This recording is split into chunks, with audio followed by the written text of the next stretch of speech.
आचार्य चतुर्सेन शास्त्री जी की कहानी वासवदत्ता। वासवदत्ता महाराज उदयन की कला पर आसक्त होकर उनसे नृत्य संगीत सीखने लगी। दोनों में असीम प्रेम उत्पन्न हो गया और अंत में विवाह भी। इस कहानी में उदयन और वासवदत्ता की तात्कालीन भावनाओं का श्रेष्ठ चित्रण है। एक समय कौशांबी के राजकुमार उदयन शिकार खेलने वन में गए। वहां जाकर उन्होंने देखा एक मदारी एक बहुत बड़े और सुंदर सर्प को जबरदस्ती पकड़े लिए जा रहा है। सर्प उससे छूटने को छटपटा रहा है।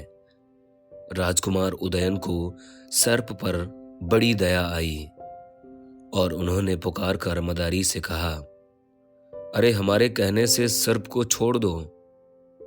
इस पर मदारी ने हाथ जोड़कर विनय पूर्वक राजा से कहा, मालिक, यह तो मेरी जीविका है। मैं बड़ा गरीब आदमी हूं। सदैव सर्पों का खेल दिखा देखा कर पेट भरता हूं। पुराने सब सर्प मारे गए। अब बहुत ढूंढने पर इस वन में मंत्र और औषधियों के बल से मैंने यह सर्प पकड़ पाया है। भला इसे मैं कैसे छोड़ दूं? इस पर राजकुमार ने हंसते हुए अपने हाथों के सोने के कड़े उतारकर उस मदारी को दे दिए और सर्प को छुड़वा दिया। मदारी सोने के कड़े ले प्रसन्न हो राजकुमार को प्रणाम कर उनका जय जयकार करता हुआ चला गया। उसके चले जाने पर सर्प एक वीणाधारी दिव्य पुरुष हो गया और राजकुमार के निकट आकर बोला, मैं वासुकी नाग का बड़ा भाई वसुनेमी नाग हूं। तुमने मुझे छुड़ाया है और मेरी रक्षा की है, इसलिए मैं तुम्हें मंजू घोषा नाम की यह वीणा देता हूं। यह दिव्य वीणा है। मैं तुम्हें ऐसी विधि बताता हूं कि तुम इसे एक ही काल में 3 ग्रामों में बजा सकोगे। जब यह वीणा 3 ग्रामों में एक ही काल में बजाई जाएगी तो विश्व के सब चराचर उसकी गत सुनकर विमोहित हो जाएंगे। पृथ्वी पर कोई मनुष्य इसे तुम्हारे समान न बजा सकेगा। इसके साथ कभी न मुरझाने वाले दिव्य फूलों की माला और दिव्य तांबूल भी लो, तथा मैं तुम्हें कभी मैले न होने वाले तिलक की भी युक्ति बताता हूं। वह नाग इतना कहे तथा वे सब वस्तुएं राजकुमार उदयन को दे अंतर्धान हो गया। राजकुमार ऐसी अनोखी वस्तुएं पाकर बहुत प्रसन्न हुआ। वह शीघ्र ही बड़ी दक्षता से वह वीणा बजाने लगा और दूर दूर तक उदयन के वीणा वादन की ख्याति हो गई। कुछ दिनों बाद महाराज सहस्मानीक वृद्ध हुए और पुत्र को राजा बनाकर तप करने के लिए वन में चले गए। राजा होकर भी महाराज उदयन अपने मंत्री यौगंधरायण पर राज्य का सब कार्यभार डालकर आनंद करने लगे। उन्हें हाथियों के शिकार का बड़ा शौक था। रात दिन वे शिकार ही की धुन में रहने लगे।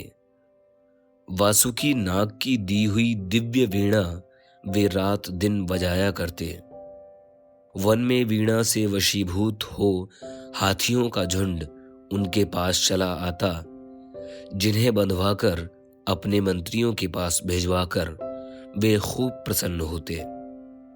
उन्हीं दिनों उज्जैनी में प्रद्योत चंड महासेन नामक महाप्रतापी राजा राज्य करता था। उसकी एक कन्या बड़ी रूपवती और दिव्य गुणों से भूषिता थी। उसका नाम वासवदत्ता था। शरद चंद्र की चांदनी के समान वह उज्ज्वल और हरिण शिशु के समान वह भोली थी। उसकी कांति हीरे के समान थी और सुकुमारता में कोई कुसुम उसके अनुरूप न था। देश देश में उसके रूप, गुण, शील की चर्चा फैली थी। देश के प्रतापी राजकुमार उससे विवाह करने को लालायित थे। महाराज उदयन की वीणा वादन की कीर्ति देश देश में फैल गई। वे कामदेव के समान सुंदर भी थे। उनकी यह कीर्ति वासवदत्ता के कान में भी पड़ी। उसने बालहट से कहा, पिता, मैं भी उदयन के समान वीणा बजाऊंगी और नृत्य सीखूंगी। आप उदयन को बुलाकर उससे कहिए कि वह मुझे अपने ही समान वीणा वादन सिखाए, नहीं तो मैं जीवित नहीं रहूंगी। प्यारी पुत्री का यह बालहठ देख महाराज चंड महासेन ने उसे बहुत समझाया बुझाया और कहा, उदयन साधारण पुरुष नहीं है, वह हमारे ही समान राजा है। फिर वह बड़ा मानी, स्वतंत्र और बलवान भी है। हम कैसे उसे कहें कि यहां आकर तुम्हें वीणा वादन सिखाए। परंतु राजनंदिनी ने हठ नहीं छोड़ा। उसने कहा, मैं नहीं जानती, उदयन चाहे जो भी हो, उसे यहां आकर वीणा वादन सिखाना ही होगा। इस पर चंड महासेन बड़े चिंतित हुए। अंततः पुत्री के प्रेम के आगे उन्होंने हार मान ली और एक संदेशवाहक को यह संदेश लेकर उदयन के पास भेजा कि हमारी पुत्री वासवदत्ता तुमसे वीणा वादन और नृत्य सीखना चाहती है। सो जो तुम्हें हम पर स्नेह हो तो यहां आकर उसे सिखाओ। दूत ने कौशाम्बी पहुंचकर भरी सभा में उदयन को यह संदेश दिया। संदेश सुनकर सभा में सन्नाटा छा गया, परंतु राजा ने दूत का अच्छी तरह सत्कार किया और विश्राम करने की आज्ञा दी। फिर अपने मंत्रियों की सम्मति ले चंड महासेन के पास दूत द्वारा यह संदेश भेजा कि यदि आपकी पुत्री हमसे गान विद्या सीखना चाहती है तो उसे यहां भेज दीजिए। यह सुनकर चंड महासेन ने उदयन को पकड़ने की एक युक्ति रची। उन्होंने कारीगरों से सलाह करके एक बड़ा भारी कल का हाथी बनवाया और उसके भीतर 40 योद्धा छिपा दिए। फिर वह हाथी वन में छुड़वा दिया, जिसमें राजा उदयन बहुधा शिकार को जाया करते थे। राजा के गोहंदों ने राजा को सूचना दी कि वन में हम लोगों ने एक ऐसा हाथी देखा है कि जैसा इस संसार भर में कहीं नहीं है। वह इतना बड़ा है जैसे चलता फिरता विंध्याचल हो। राजा यह सुनकर प्रसन्न हो गया, गोहंदों को इनाम दिया और भोर होते ही विंध्याचल के वन की ओर उसने दल बल सहित प्रस्थान किया। वन में पहुंचकर उसने सेना को तो दूर छोड़ा और वीणा हाथ में ले गोहंदों के साथ वन में प्रवेश किया। हाथी को देखते ही राजा वीणा बजाता हुआ उसके निकट चला गया। वीणा सुनकर मस्त हुआ सा वह हाथी दोनों कान उठाकर राजा के निकट आकर फिर एक ओर जाने लगा। राजा उसके पीछे पीछे बहुत दूर निकल गया। इसी समय अवसर पाकर हाथी के पेट से बहुत से सशस्त्र सैनिक निकल आए और उन्होंने राजा को चारों ओर से घेर लिया। यह देख राजा क्रुद्ध हो चक्कू निकालकर उनसे लड़ने लगा, पर उन लोगों ने शस्त्र रहित राजा को शीघ्र ही बेबस करके पकड़ लिया और उसे लेकर शीघ्रता से अवंती की ओर प्रस्थान किया। राजा के पकड़े जाने का यह समाचार जब कौशाम्बी में पहुंचा तो वहां शोक छा गया। प्रजा उत्तेजित हो गई और सेना ने क्रुद्ध होकर अवंती पर चढ़ाई करने की तैयारी कर ली।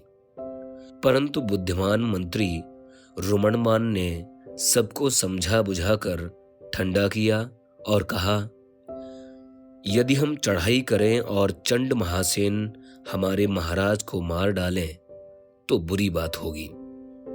फिर चंड महासेन बड़ा बलशाली राजा है, वहां युक्ति से काम करना होगा। इसके बाद सब मंत्रियों ने सलाह पक्की कर महामंत्री योगंधरायण को उज्जैनी भेजा। महामंत्री योगंधरायण ने अपने साथ अपने विश्वस्त पुरुष वसंतक को साथ लेकर उज्जैनी को प्रस्थान किया। राजा चंड महासेन ने महाराज उदयन का बड़ा सत्कार किया और अंतःपुर में ले जाकर अपनी कन्या वासवदत्ता उसे सौंपकर कहा कि इसे आप गंधर्व विद्या सिखाइए और किसी बात का खेद मत कीजिए, इससे आपका कल्याण होगा। वासवदत्ता को देखते ही राजा ने आपा खो दिया। उसका संपूर्ण क्रोध जाता रहा। उधर कामदेव के समान उदयन को देखकर वासवदत्ता के नेत्र और मन उदयन में उलझ गए। नेत्र तो लज्जा से हट गए, पर मन वहीं रम गया। राजा उदयन वासवदत्ता को नृत्य संगीत सिखाता हुआ गंधर्वशाला में रहने लगा। उस चित्त को प्रसन्न करने वाली वासवदत्ता के सम्मुख वीणा बजा बजा कर राजा गाया करता और वासवदत्ता उस बंधन में पड़े हुए राजा की यत्न से सेवा करके उसे अपने स्नेह बंधन में कसकर बांधने लगी। इस प्रकार परस्पर स्नेह के बंधन में कसकर बंधते हुए वे दोनों संगीत और वीणा वादन का आनंद लेते रहे। दोनों को अब एक घड़ी पल भी एक दूसरे के बिना चैन न आता था।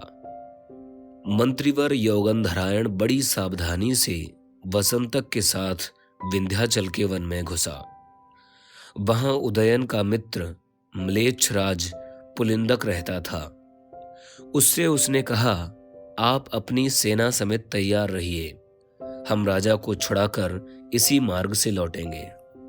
उज्जैनी में आकर योगंधरायण ने महाकालेश्वर के शमशान में रहने वाले योगेश्वर नामक ब्रह्म राक्षस से मित्रता कर ली और उसकी सहायता से एक बूढ़े कुबड़े मतवाले और गंजे आदमी का रूप धारण कर लिया। इस बूढ़े, गंजे और कुबड़े और पागल आदमी को देखकर सब नगर निवासी हंसने और तंग करने लगे। अपने साथी वसंतक का भी उसने रूप बदल दिया। उसका पेट ऐसा फूला हुआ बना दिया कि उसकी सब नसें उस पर दिखाई देने लगीं और उसका मुंह बिगाड़कर बड़े बड़े दांत बना दिए। अब योगंधरायण वसंतक को नचाता गवाता नगर के आबाल वृद्धों में फिरा और राजमहल की ड्योढ़ियों पर जा पहुंचा। वहां उसने अपने खेल तमाशों से रानियों, दासियों आदि को खूब प्रसन्न कर लिया। उसकी चर्चा वासवदत्ता ने भी सुनी और दासी को भेजकर उन्हें बुलवाया। वहां बंदी हुए राजा को देखकर उसका चित्त बहुत दुखी हुआ। उसने संकेत से राजा को अपना परिचय भी दे दिया। राजा भी अपने मंत्री को पहचान गया, पर यह बात राजकुमारी और उसकी सखियां न भांप सकी। इसके बाद संकेत पाकर वसंतक रोने लगा। राजा ने कहा, हे ब्राह्मण, रो मत, तुम मेरे पास रहो, मैं तुम्हारा सब रोग दूर कर दूंगा। वसंतक ने कहा, यह आपकी बड़ी कृपा है। वसंतक ने ऐसा स्नेह जताया था कि उसे देखकर राजा को हंसी आ गई। इस पर राजकुमारी और सखियां भी हंसने लगीं। यह देख वसंतक भी हंस दिया। वासवदत्ता ने उससे पूछा कि तू क्या काम करना जानता है। उसने कहा, मैं बहुत सी कथा कहानियां कहना जानता हूं। इस पर प्रसन्न होकर राजकुमारी ने उसे अपने पास रख लिया। अब राजा और वासवदत्ता में चुपचाप सलाह होने लगी। वासवदत्ता राजा के साथ भागने को राजी हो गई। वसंतक ने कहा, राजा चंड आपको अपनी कन्या देना चाहते हैं, परंतु अपनी अकड़ कायम रखने को उसने आपको पकड़ा है। अब आप भी उसकी कन्या का हरण करके अपमान का बदला लीजिए। चंडद्योत राजा ने अपनी पुत्री वासवदत्ता को एक हथनी दी थी। उसका नाम भद्रावती था। उस हथनी की चाल की बराबरी राजा का नाड़ागिरी हाथी ही कर सकता था, पर वह हथनी से नहीं लड़ता था। हथनी का महावत आषाढ़क था। उसे यौगंधरायण ने सोना देकर मिला लिया और राजा को संदेश दिया कि मैं आपके मित्र राजा पुलिंदक के पास पहले ही से जाकर मार्ग की रक्षा का प्रबंध करता हूं। आप समय देखकर हथनी पर सवार हो कुमारी सहित भाग आए। इसी योजना अनुसार देवताओं की पूजा के बहाने हाथियों के प्रधान को मध्य से मतवाला कर हथनी पर सवार हो राजा, राजकुमारी, वसंतक तथा कुमारी की सखी कांचनमाला के साथ वीणा और शस्त्र ले रात्रि के समय भाग चले। मतवाले हाथी से परकोटा तुड़वाकर उज्जैनी से बाहर निकले। रक्षकों को राजा ने तलवार की धार उतार दिया। हथनी वेगपूर्वक दौड़ चली। चंड महासेन को राजकुमारी तथा राजा के भाग जाने का समाचार ज्यों ही मिला, उसने अपने पुत्र गोपालक को नाड़ागिरी पर सवार कराकर पीछे दौड़ाया। उसे राजा ने युद्ध में परास्त कर भगा दिया। हथनी ने रात भर और आधे दिन चलकर 63 योजन भूमि पार की और विंध्य वन में पहुंची। यहां हथनी को प्यास लगी। राजा सहित सबके उतरने पर हथनी ने पानी पिया तथा मर गई। इससे राजा और राजकुमारी को बहुत दुख हुआ।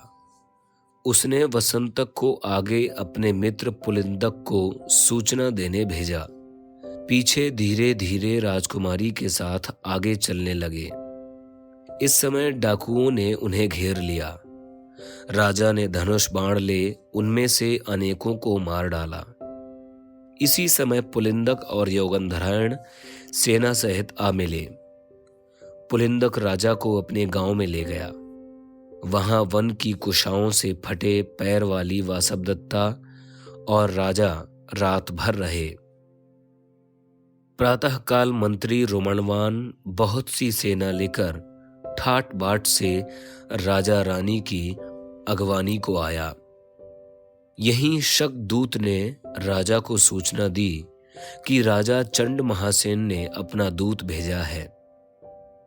दूत ने राजा की सेवा में उपस्थित होकर प्रणाम कर कहा, महाराज महासेन आप पर प्रसन्न हैं और उन्होंने कहलाया है कि शीघ्र ही गोपालक पाकर अपनी बहन का विवाह विधिवत कर जाएगा। तब तक आप ठहरें। ठहरने को कह कौशाम्बी के दूत ने पुलिंदक के ग्राम में गोपालक के आने तक को प्रस्थान किया, जहां उसका खूब धूमधाम से स्वागत हुआ। राजा और रानी की समस्त पुरवासी जनों तथा सभागत राजाओं ने राजमहल में अभ्यर्थना की। कुछ दिन बाद बहुत सा धन, रत्न, हाथी घोड़ा और खजाना लाद कर गोपालक आया और उसने धूमधाम से बहन का विवाह राजा से कर दिया।